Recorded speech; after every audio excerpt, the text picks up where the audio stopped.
name's Jeremy Atkinson. I'm 71 now. I'm the last commercial clog carver in Europe. The Dutch clog, or the French sabot, the klompen or the sabot, some of the tools are similar, but it's not really the same trade at all. They're completely wood, whereas an English clog is a composite of leather and wood. That's actually the definition of a clog.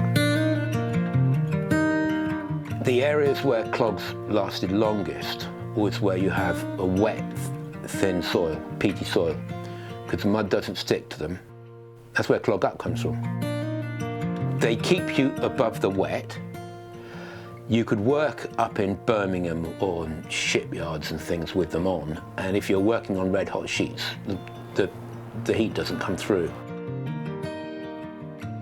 I carve the soles out of green wood with the traditional knives, and that skill has been more or less moribund since about 1920, so for the last 100 years there's hardly anybody been doing it.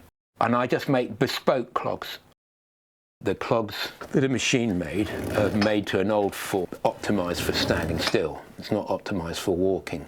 So my clogs are very, very different. They don't look that different, but they work differently. And it's to do with where you start the curve and how sharply you start the curve underfoot. So that when you walk, as soon as you put pressure here, it rolls.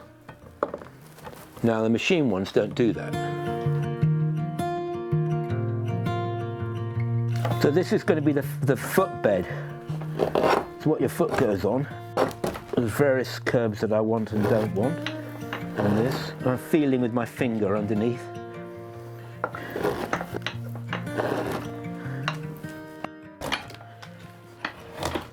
I just make clogs to fit people. 99% of people are just walking. A couple of people, they couldn't walk without being in pain, basically flat-footed. I said, right, okay, well, what we'll do is we'll make it on a shoe last, which is fairly flat, and I'll put all the curve in the underside of the sole. I made 7 pairs for one guy. How long does a typical clog take to make? Well, I used to think about 9 hours, and then I thought about 11 hours, and now at my advanced age, it's about 13 hours. That's everything. That's including talking to the customer, taking the order, you know, cutting the tree. And I cut sycamore. It's probably nearer 13 hours a pair.